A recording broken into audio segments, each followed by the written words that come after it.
رمضان عرفان رمضان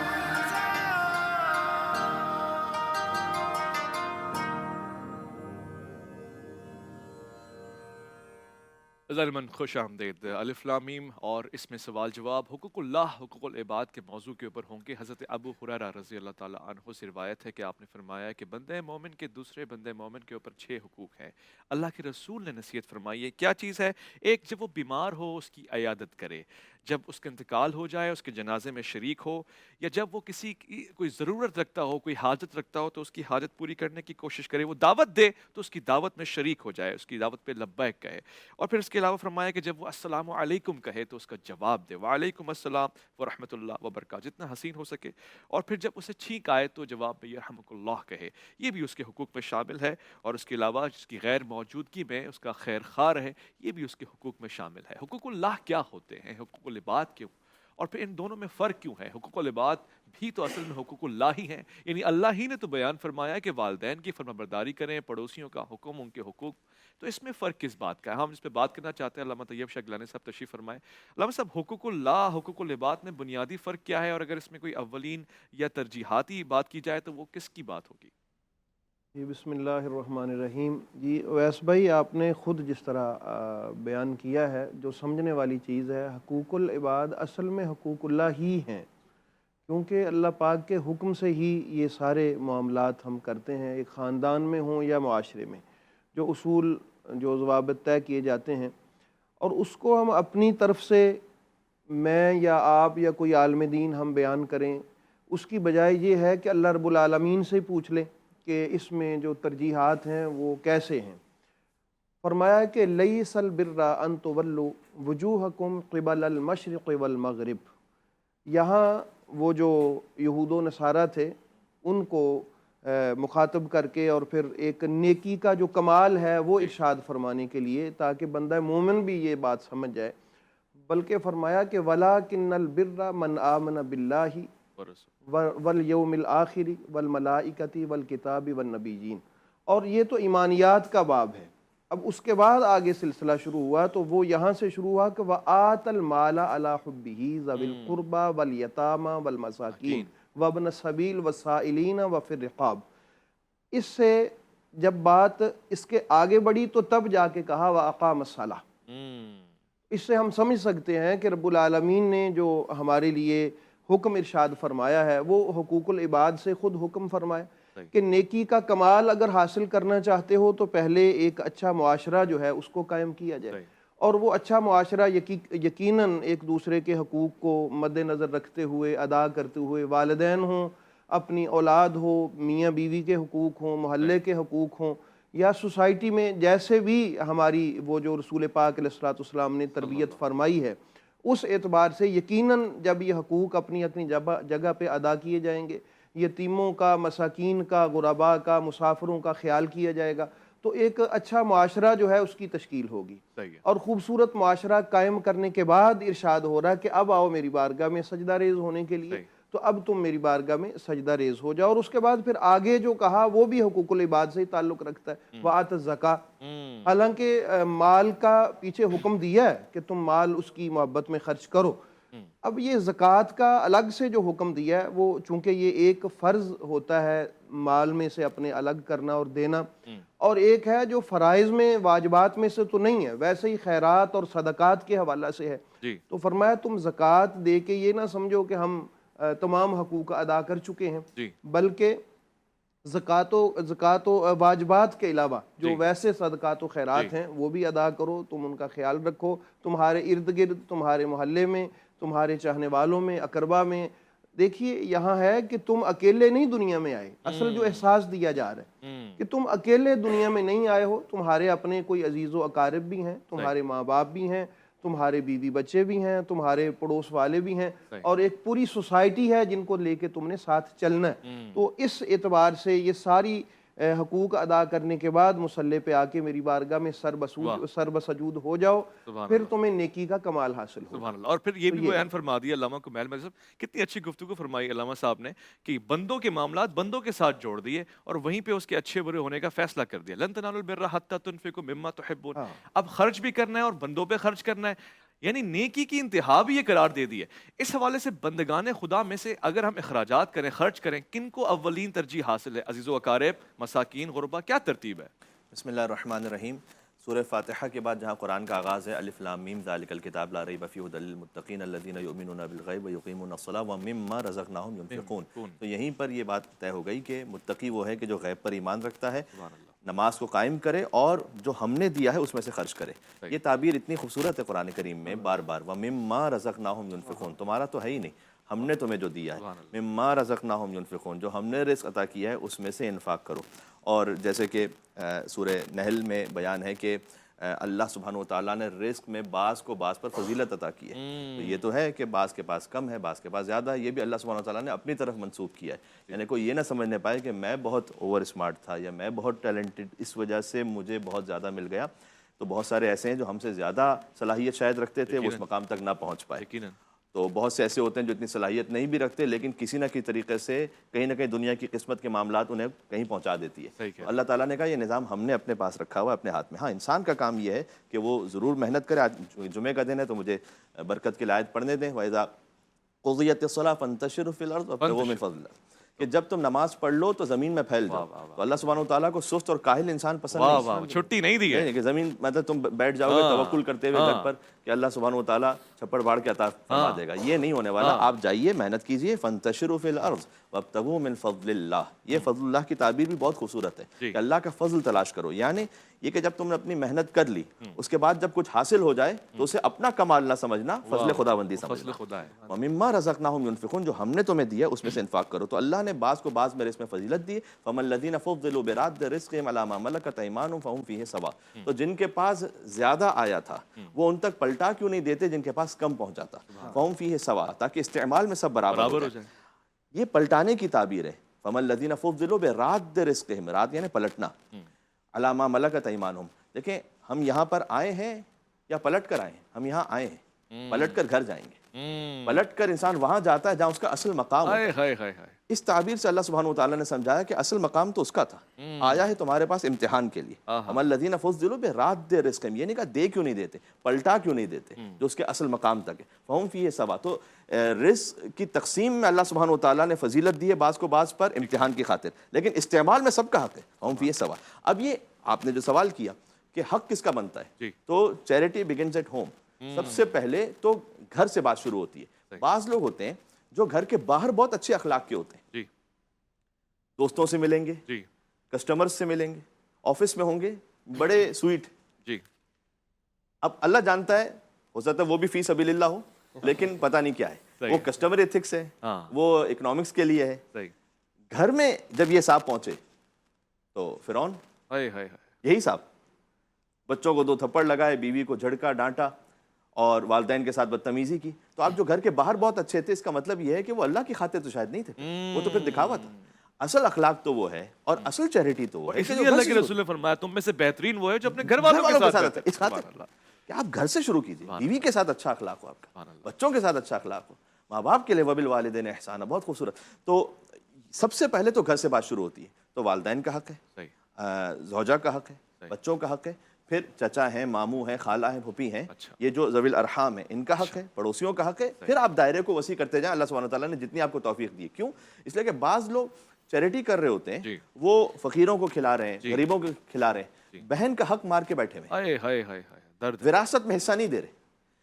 بہن کو وراثت میں حصہ نہیں دیں گے لیکن 100 فقیروں کا دسترخوان لگائیں گے. بیٹیوں کو حصہ نہیں دے رہے، سود کی کمائی کھائیں گے اور ہر سال اعتکاف کریں گے مسجد نبوی میں جا کے. اور منزل پہ لکھا ہوگا ھذا من فضل ربی. وہ تو دودھ کی دکان پہ لکھا ہوتا ہے جس میں نیچے ملاوٹ ہوتی ہے کہ ھذا من فضل ربی، کہ یہ سب کچھ جو ہے یہ میرے رب کا فضل ہے. اچھا، یہ بھی اللہ سبحانہ و تعالیٰ نے 2 فقرے ہیں قرآن کریم میں، دونوں آیتیں ہیں. ایک ہے قارون کا مزاج، دولت اس کے پاس بھی ہے. ایک ہے حضرت سلیمان علیہ السلام کا طریقہ. قارون یہ کہتا ہے انما اوتیتہ علی علم عندی، کہ یہ جو کچھ حضرت موسیٰ علیہ السلام نے کہا نا اس میں زکوٰۃ نکالو. کہا میں کیوں نکالوں؟ یہ تو جو کچھ ہے میرے علم کی وجہ سے، میرا اپنا کمال ہے. یہ حضرت سلیمان کے پاس ملک عظیم ہے کہ جو کسی کو عطا نہیں ہوا. وہ کہتے ہیں ھذا من فضل رب، سبحان اللہ، رب کا فضل. میں علامہ صاحب ایک مختصر سے وقفہ لینا چاہتا ہوں. کیا کمال گفتگو. حضرت سلیمان علیہ السلام کی سیرت اختیار کرنے کا حکم ہے، مگر اس سیرت میں یہ شامل ہے کہ کسب حلال ہو، حرام شامل نہ ہو، اور پھر کسی کا غضب کیا ہوا مال شامل نہ ہو. ایک مختصر سے وقفہ، الف لام میم میں آپ کا انتظار رہے گا. عرفان رمضان عرفان رمضان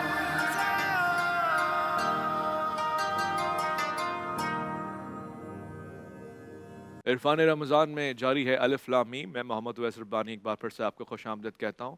اور آج کے اس پروگرام کا موضوع حقوق اللہ، حقوق العباد، ان کو سمجھنے کی، ان کو معرفت تک پہنچانے، یعنی اپنے آپ کو اس مقام تک لانے کی کوشش ہے، جنبش ہے، جسارت ہے.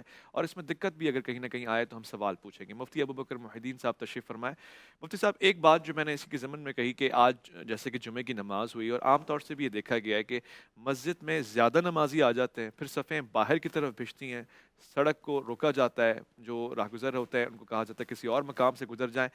وہاں پہ صفوں کا بچھنا، پھر راستے میں نماز کی ادائیگی، یہ کیسی ہے؟ یہ حقوق العباد کے اختلاف میں تو نہیں آتی ہے؟ بسم اللہ الرحمن الرحیم. دیکھیے کہ حقوق العباد کو بہت اہمیت حاصل ہے، مگر ہمیں یہ دیکھنا چاہیے کہ ہر شخص کے متعلق خصوصی حقوق متوجہ ہوتے ہیں.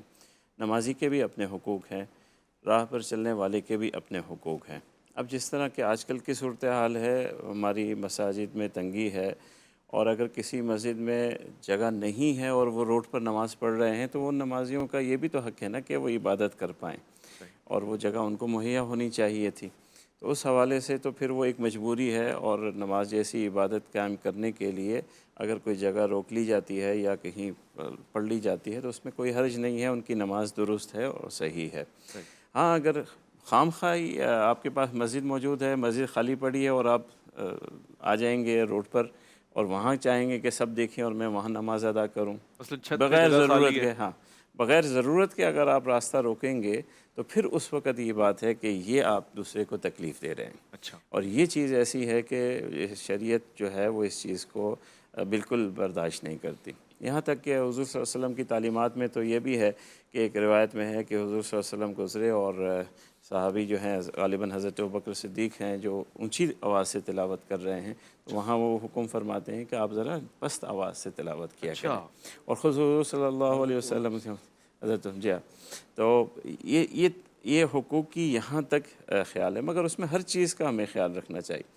بدقسمتی یہ ہے کہ ان حوالوں سے آپ نے پیش کی مصعب، اس حوالے سے ہمیں بڑی شرم آنی چاہیے. ہمارے یہاں لاؤڈ اسپیکرز، چاہے وہ محفل نعت کے لیے ہوں، جلسے جلوس کے لیے ہوں، مجالس کے لیے ہوں، ہم تو دوسروں کا جینا محال کر دیتے ہیں. صرف آذان کے علاوہ لاؤڈ اسپیکر کی ایسی آواز جو آپ کے سامعین سے باہر جا رہی ہے، کسی کو تکلیف دے رہی ہے، شریعت اس کو اجازت نہیں دیتی ہے. چاہے وہ دیکھیں نا، میں اپنا واعظ بھی کسی کو اگر سنانا چاہتا ہوں تو وہ آ کر سنے. زبردستی تو مجھے نہیں سنانا ہے کہ میں اس کے گھر کے سامنے اس کو الائنمنٹ کروں اور پھر وہاں میری آواز پہنچے. یہ تو شریعت آپ سے نہیں کہتی. ہمیں آذان ایک ایسی چیز ہے کہ جس کا مقصد ہی یہی ہے کہ اطلاع ہو لوگوں کو گھروں میں. تو دعوت ہے، اس کا مقصد ہی یہی ہے. اس کے علاوہ کسی اور مقاصد کے لیے جیسے نعت ہیں، شریف ہیں، بہت بافضل کام ہے، مگر اس کا بھی ہمیں یہ احساس کرنا چاہیے کہ اس نعت کی بھی بے قدری ہے جس کی وجہ سے لوگ تکلیف میں آ جائیں. یہ ہم اس نعت شریف سے بھی بے قدری کر رہے ہیں. باعزت اور باوقار طریقے سے سامعین تک اس کی آواز ہو.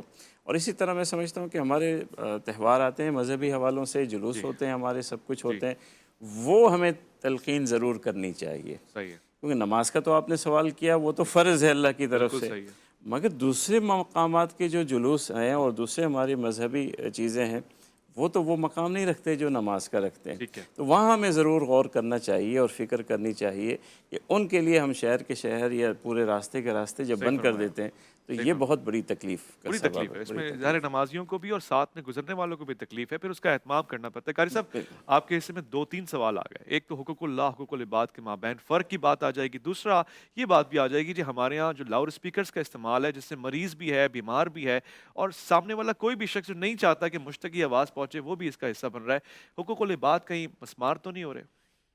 پہلی بات تو یہ ہے کہ رسول اکرم صلی اللہ علیہ وسلم نے جو حقوق العباد کی تقسیم فرمائی، اس میں کچھ حصہ وہ ہے جو اللہ کے بندوں کا حق ہے، کچھ حصہ وہ ہے جو اللہ کا حق ہے، کچھ حصہ جو جدید تحقیق ڈاکٹر وہبہ زحیلی صاحب فرماتے ہیں کہ کچھ تیسرے حقوق وہ ہیں جو اللہ اور بندے کے درمیان مشترک ہے. اچھا، یعنی تیسری چیز ہے، یعنی وہ جیسے انہوں نے زکوٰۃ کی مثال دی. اب اللہ کا حق ہے کہ اللہ کے لیے اسے نکالا جائے، اور یہ غریبوں کا حق بھی ہے، صحیح، یعنی یہ ایسا حق ہے جو اللہ اور بندے کے درمیان مشترک ہے، تو ہمیں اس کا بھی خیال رکھا رہتا ہے۔ رسول اکرم صلی اللہ علیہ وسلم کے بارے میں حضرت معاذ بن جبل رضی اللہ تعالیٰ عنہ فرماتے ہیں، میں آپ کے پیچھے سواری پر بیٹھا تھا، تو سفر کے دوران ہی رسول اللہ صلی اللہ علیہ وسلم نے مجھ سے پوچھا، یا معاذ، اے معاذ، کیا اتدری، تم جانتے ہو کہ ما حق اللہ علی العباد وما حق العباد علی اللہ، کہ اللہ کا بندے پر کیا حق ہے اور بندوں کا اللہ پر کیا حق ہے؟ تو کہتے ہیں کہ کل تو اللہ و رسول عالم، میں نے کہا اللہ اور اس کا رسول بہتر جانتا ہے۔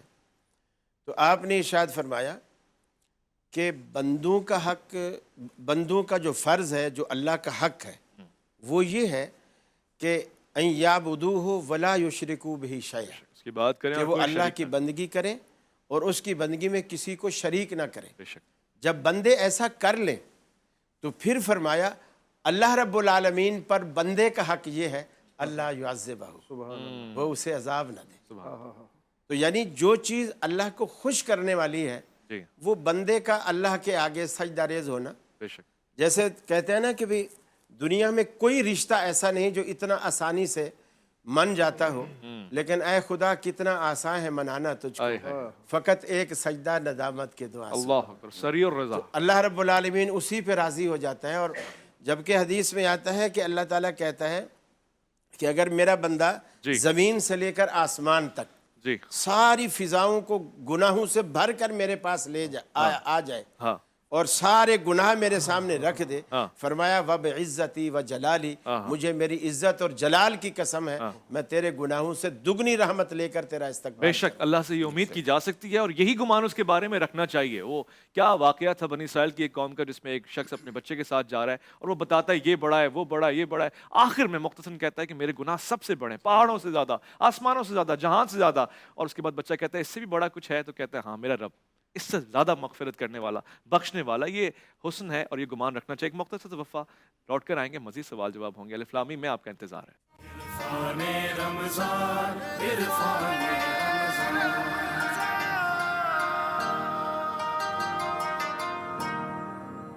الف لام میم میں خوش آمدید۔ آپ دیکھ رہے ہیں جی ٹی وی کی خصوصی رمضان نشریات، جس کا نام ہے عرفان رمضان۔ میں محمد اویس ربانی۔ قاری صاحب سے سوال پوچھ رہا تھا، قاری صاحب نے بڑا تفصیلی اس کا جواب دیا، بتایا حقوق اللہ، حقوق العباد اور اس کے مابین فرق کیا ہے۔ اللہ کے رسول نے تقسیم فرمائی ہے، حقوق العباد کو انتہائی اہم قرار دیا گیا، اور کیونکہ اس کا راستہ وابستگی بندوں کے ساتھ ہے۔ قاری صاحب دوسرا حصہ بھی سوال کا لے لیجئے۔ یہاں پر یہ گفتگو بھی ہو رہی ہے کہ جو حقوق ہمارے بندوں کے ساتھ ہیں اس میں جو ہم آڑے آ جاتے ہیں بیچ میں، خاص طور سے ہماری نیک کاموں کے لیے، مگر اس کا نتیجہ یہ نکلتا ہے کہ بندگان خدا پریشانی میں آ جاتے ہیں، اس کا کیا حل ہے؟ ایک حل تو یہ ہے کہ جو ہمارے نمازی صرف رمضان میں نمازی بنتے ہیں نا، یہ اگر 12 مہینے نمازی رہیں تو مسجد انتظامیہ کو، کمیٹی کو یہ علم ہو کہ ہمارے نمازی کتنے ہیں اور ہمیں کتنا بڑا پلاٹ چاہیے مسجد کے لیے، اور اگر اوپر بھی بنانا چاہتے ہیں، پلاٹ خریدنے کی طاقت نہیں، تو اوپر کے لیے بھی وہ انتظام، 1 ہال اوپر، 2 ہال، 3 ہال، یہ اوپر بھی ہو سکتے ہیں، بہت ساری جگہوں پر ایسا ہے۔ لیکن یہ چونکہ اچانک حلہ بولتے ہیں رمضان میں، اور خاص کر افطار کے ٹائم پر، مغرب میں بھرمار ہوگی، جس نے روزہ نہیں رکھا وہ سب اس پہ ہوں گے، تو یہ بھی ایک المیہ ہے کہ ہم خود بھی اپنی تھوڑی سی اصلاح کریں، امام کو شکل 12 مہینے دکھاتے رہیں تاکہ وہ اس حساب سے آپ لوگوں کا نمازوں کا انتظام کریں۔ صحیح، اور دوسری بات یہ کہ رسول اکرم صلی اللہ علیہ وسلم نے صلی اللہ علیہ وسلم۔ راستے میں بیٹھنے سے بھی آپ نے منع فرمایا۔ اچھا، نماز تو ایک الگ چیز ہے، راستے میں بیٹھنے سے بھی منع فرمایا۔ اگر بیٹھو تو پھر راستے کے حق ادا کرو، آنے جانے والے کو جو سلام کرے گا اس کا جواب بھی دو، سبحان اللہ، یہ چیزیں ان کے لیے رکاوٹ نہ بنو، راستہ بتاؤ، راستہ ہٹ کے بیٹھو، ایک طرح بیٹھو، اور اس طرح۔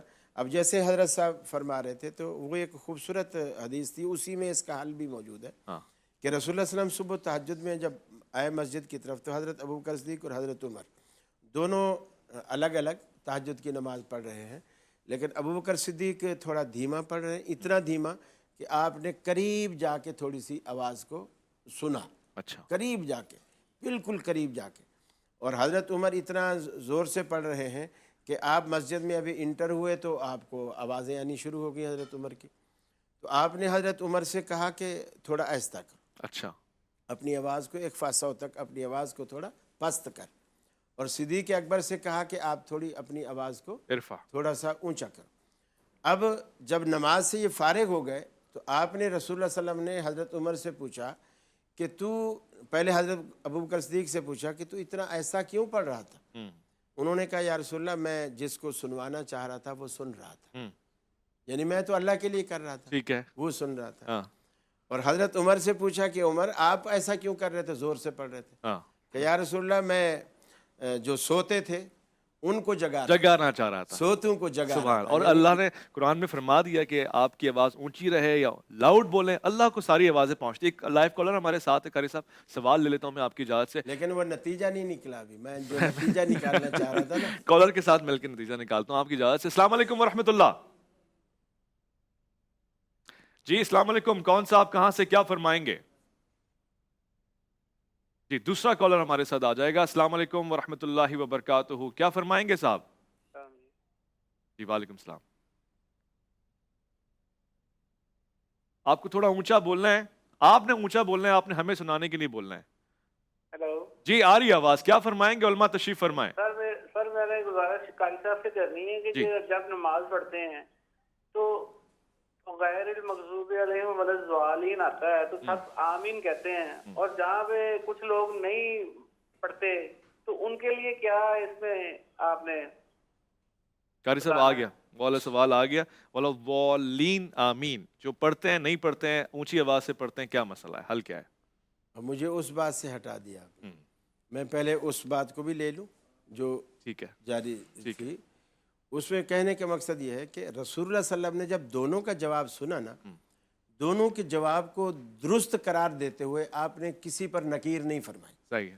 اس سے یہ ثابت ہو گیا, جیسے حضرت عمر اونچا بھی پڑھ رہے تھے, کہ اگر کوئی کام کرنا ضروری ہے تو وہ کیا جا سکتا ہے, بھلے وہ مسجد کے اندر ہے یا آواز باہر جا رہی ہے کسی کو سنے.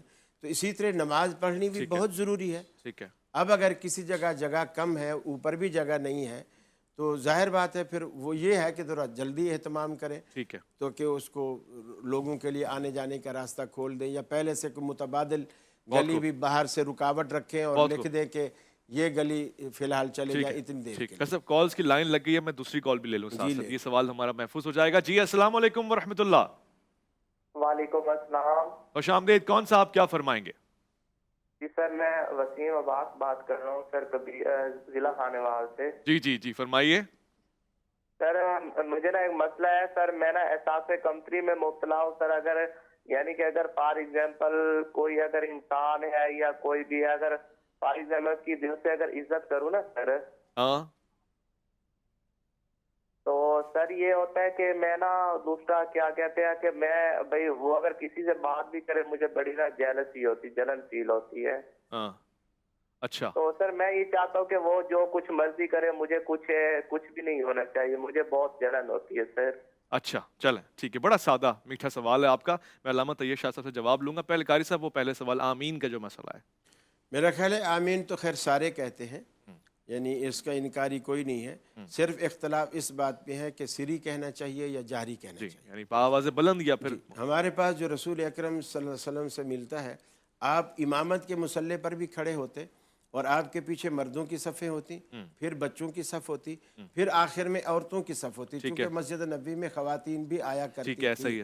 تو اللہ کے رسول کے بارے میں خواتین کہتی ہیں کہ جب آپ مصلی پر آمین کہتے تھے, ہم آخری صف میں ہوتے ہوئے وہ بغیر لاؤڈ اسپیکر کے کہی ہوئی آمین کو, رسول اللہ صلی اللہ علیہ وسلم کی آمین کو ہم آخری صف میں سنتے تھے. اسی طرح بخاری شریف میں حضرت زبیر نے نماز پڑھائی, عبداللہ بن زبیر رضی اللہ تعالیٰ نے, امن ابن زبیر ومن وراءہ فإن للمسجد للجۃ, کہ انہوں نے آمین کہی اور جو ان کے پیچھے مقتدی تھے انہوں نے آمین کہی, اور پوری مسجد ان کی آمین کی آواز سے گونج اٹھی. ٹھیک ہے بہتر. لہٰذا صحیح. میں شاہ صاحب آپ سے وہ احساس کمتری والے سوال کا جواب لے لوں, کیا کرے وہ بچہ ہمارا خانوال سے, کہتے ہیں مجھے احساس کمتری ہے, میں کسی کو پیار کرتا ہوں, پسند کرتا ہوں, یا کسی کی عزت کرتا ہوں, تعظیم کرتا ہوں, وہ کسی اور کو توجہ دیتا ہے, میں احساس کمتری کا شکار ہو جاتا ہوں.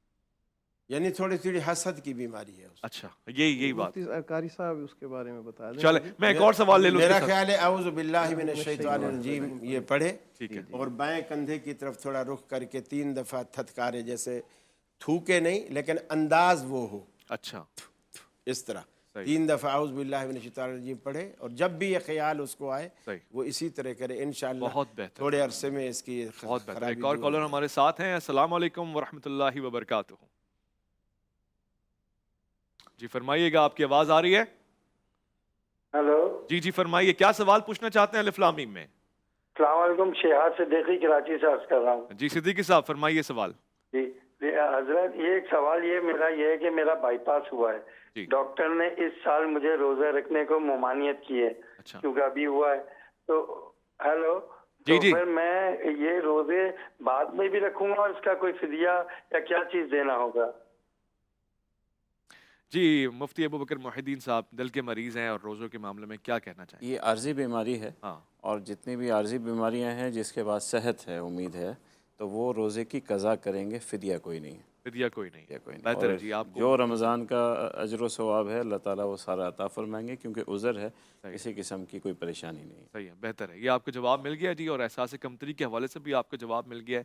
آپ نے یہ جو بایاں کاندھا ہے اس کی طرف آپ نے ایسا یعنی اپنی کیفیت ایسے رکھنی ہے کہ آپ تھوک رہے ہیں لیکن تھوکیے گا نہیں، اعوذ باللہ من الشیطان الرجیم آپ کہیں گے۔ ایک اور کالر ہمارے ساتھ ہیں۔ السلام علیکم ورحمۃ اللہ۔ جی وعلیکم السلام۔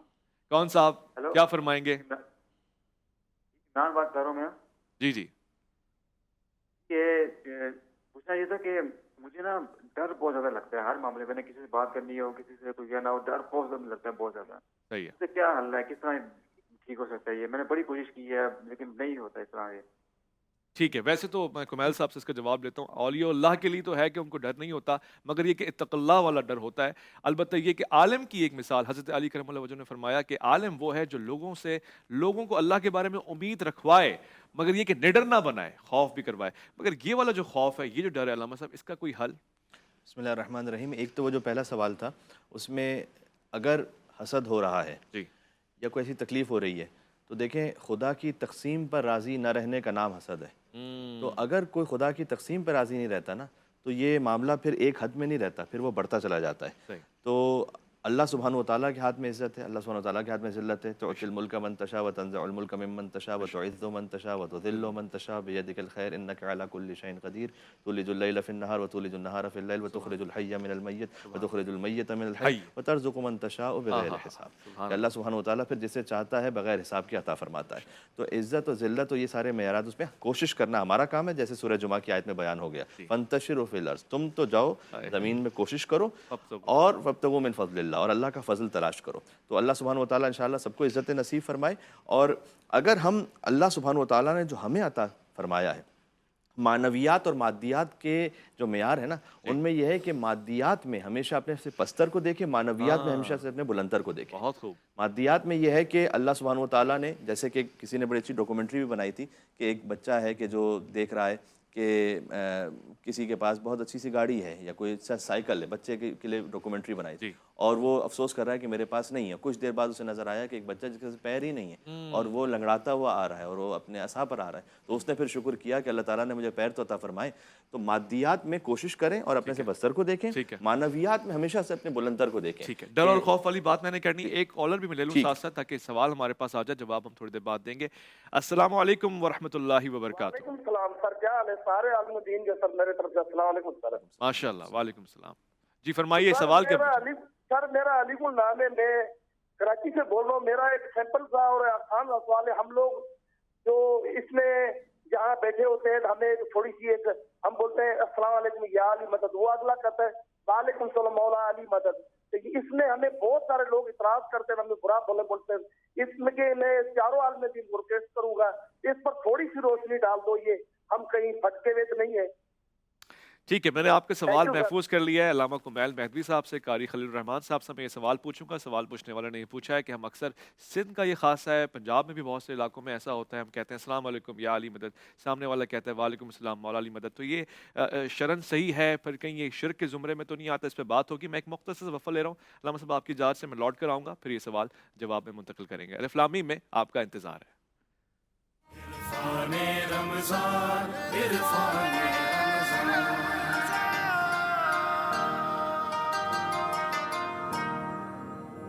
عرفان رمضان میں جاری الف لام میم خوش آمدید کہوں گا آپ کو. کہا گیا کہ جن کی طبیعت خراب ہو ان کے ساتھ گزارا ہو سکتا ہے مگر جن کی تربیت خراب ہو ان کے ساتھ گزارا ممکن نہیں ہے. عرفان رمضان کا خاصہ یہ ہے کہ یہ آپ کو ماڈلز، اداکار، اداکاراؤں اور ڈرامہ لکھنے کرنے والوں کے ساتھ بٹھا کے دین نہیں سکھا رہا بلکہ علماء کے ساتھ سوال جواب کا سلسلہ جاری ہے. اس سے پہلے ایک سوال پوچھا گیا، پوچھنے والے نے کہا علامہ کمیل مہدوی سے کہ السلام علیکم کے ساتھ ساتھ جو دیگر کلمات میں اضافی طور سے کہتا ہوں یا علی مدد یا اس کے جواب میں مولا علی مدد، یہ کہنا سلام کا حصہ ہے، یہ کیسا ہے، یہ شرعی طور سے جائز ہے، کہیں اس کے علاوہ کوئی بات تو نہیں ہے؟ بسم اللہ الرحمن الرحیم.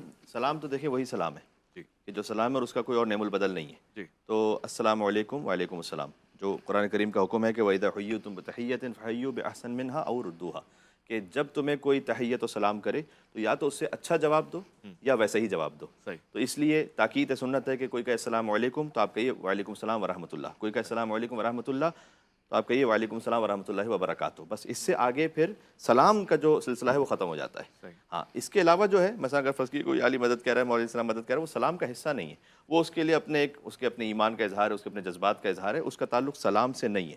اب یہ ایک الگ بات ہے کہ پھر ہم اس کو سلام سے نہیں جوڑیں گے، پھر وہ ایک وسیلے کی بحث شروع ہو جائے گی، وہ ایک جدا بحث ہے. اس کا تعلق سلام سے نہیں بنتا کہ آپ مدد مانگیں گے، کس سے مدد مانگیں گے، کس سے مدد نہیں مانگیں گے، جو اس میں اختلاف مسالک ہے مثال کے طور پر، تو وہ اس بحث کا تعلق اس سے ہے.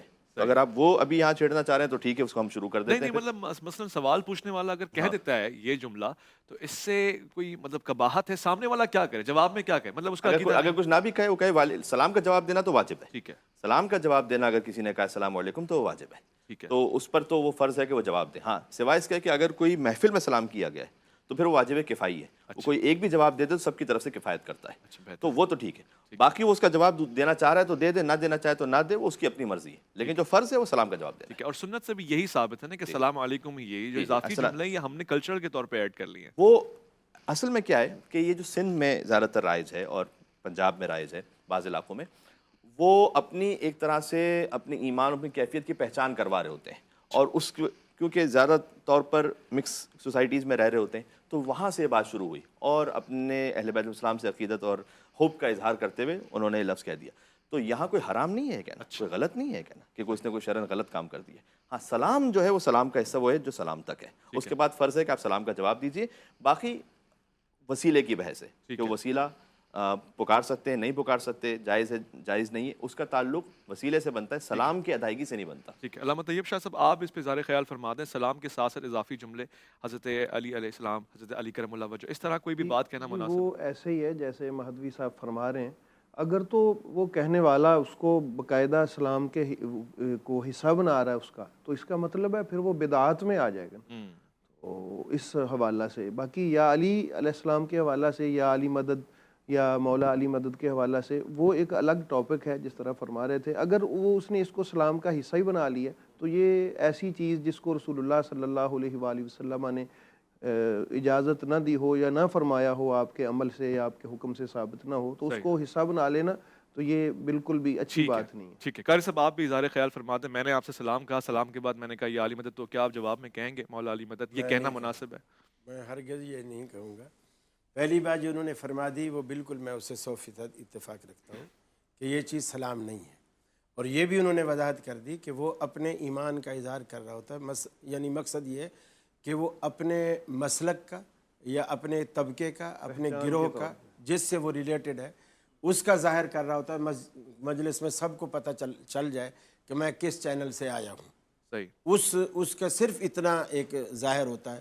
پھر یہ جملہ ہمارے نزدیک یہ جملہ شرکیہ ہے، یعنی ندا لغیر اللہ جو ہے یہ جملہ شرکیہ ہے، نہ اسے کہنا چاہیے.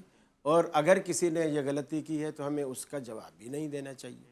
البتہ وہ جو سلام انہوں نے جیسا کہا وَإِذَا حُيِّيتُم بِتَحِيَّةٍ، اور یہی چیز اللہ نے جنت میں بھی رکھی. جیسے آپ جنت میں داخل ہوں گے انشاءاللہ اللہ تعالیٰ کے جو پروٹوکول والے فرشتے ہیں وہ پہلا ہی جملہ یہی کہیں گے سلام قولا من رب الرحیم، اے نیک بختو اللہ رب العالمین کا سلام قبول کرو.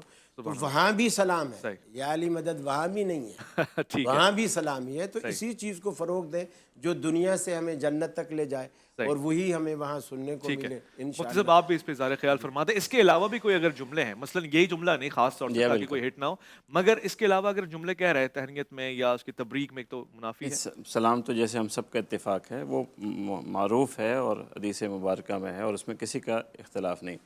یا علی مدد کہنا یا لفظ یا سے کسی غیر اللہ کو پکارنا یہ درست نہیں ہے، یہ شرکیہ ہے۔ اور ایاک نعبد و ایاک نستعین تفسیر قرآن مجید کی ہم سب کے لیے ہے، ہمیں اس کی طرف رجوع کرنا چاہیے کہ جہاں صاف الفاظ میں کہا گیا ہے کہ مدد صرف اللہ سے، پکارنا صرف اللہ کو چاہیے۔ اب یہاں تک بات تو بالکل واضح ہو گئی، جس طرح کہ علامہ صاحب نے کہا کہ شرکیہ اس میں ہے، اس سے بری رہنا چاہیے، دور رہنا چاہیے۔ میں ایک اور بات کہوں گا کہ میں چاہوں گا کہ علامہ صاحب اس بات کو یوں کہتے کہ جب ہم سلام کر رہے ہیں کسی کو تو وہاں اپنے عقیدے کو ظاہر کرنے کی کیا ضرورت ہے، چونٹی بھرنے کی کیا ضرورت ہے؟ یہ تو ایک ماحول کے بھی خلاف ہے نا، کہ جب مثال کے طور پر کوئی بریلوی آئے اور وہ کہے یا رسول اللہ مجھے کہے تو وہ چونٹی بھر رہا ہے نا، سلام تو نہیں کر رہا مجھے۔ تو یہ ہمیں اپنے معاشرے تو ظاہر سی بات ہے ایک دوسرے کے آپ اس کو ایک طرح سے ایک چونٹی اس کو یہی کہیں گے اور کیا ہے کہ سلام آپ نہیں کر رہے۔ تو ہمیں معاشرے میں یہ تلقین کرنی چاہیے، اس میں اپنے مسالک سے بڑا اگر محبت کے اظہار کر رہے ہیں تو اختلاف کی بات کو وہاں نہیں لانا چاہیے۔ جیسے میں اپنے دوستوں سے اکثر کہتا ہوں، جیسے ہماری محفل ہوتی ہے نا تو ہم نے درود ہی پڑھنا ہے، تو کئی درود ہمارے مشترکہ بھی ہیں، صحیح ہے، تو ہمیں چاہیے ہم وہ پڑھیں تاکہ ایک اتفاق اجازت تو ہے درود جون سا چاہے پڑھیں، سلام ہی بھیجیں۔ باقی یہ بھی دیکھیں جی، ہم ایسا ہے کہ جس طرح مفتی صاحب نے فرمایا، قاری صاحب نے فرمایا کہ یہ ایسا نہیں، ہمارے نزدیک ایسا نہیں ہے کہ یا علی یا رسول کہنا یہ ندا کے ساتھ کوئی ہم ان کو خدا بنا کے یا علی یا رسول کہہ رہے ہیں تو تب وہ اس ضمن میں نہیں ہے یہ۔ تو اس طرح آپ چلو اپنے عقیدہ کے اعتبار سے فرما رہے ہیں کہ یہ شرکیہ جملہ ہوگا، باقی ہمارے طرف سے ایسا نہیں ہے کہ ہم کہیں کہ یا علی، ایک الگ ہی بحث ہے کہ شائبہ تو ہے باہر، ایک شائبہ ہے باہر۔ مثال کے طور پر ہم دونوں آپس میں ملے، اب آپ ملتے وقت آپ نے کہا یا رسول اللہ، اب ان میں نہ آپ رسول ہیں نہ میں رسول ہوں، آپ نے کس کو کہا؟ ہم دو بندے آپس میں مخاطب، تو ہم سلام کے آخر میں نماز میں کہتے ہیں السلام علیکم یا رسول اللہ۔ مولانا ثناء اللہ منصری ہماری جماعت کے بہت بڑے مناظر تھے، انڈین، انہیں اپنے طالب علم کے ساتھ مارکیٹ سے گزر رہے تھے، اب جیسے کچھ لوگوں کی عادت ہوتی ہے، پتہ ہوتا ہے بھی یہ وہاں بھی جا رہا ہے اور اس کو فلاں لفظ سے شاید چڑ ہوگی، تو اس نے دکان میں مارکیٹ سے آگے سے گزرے تو دکان میں بیٹھے بیٹھے کہا یا رسول اللہ، ایسا کہا اس نے۔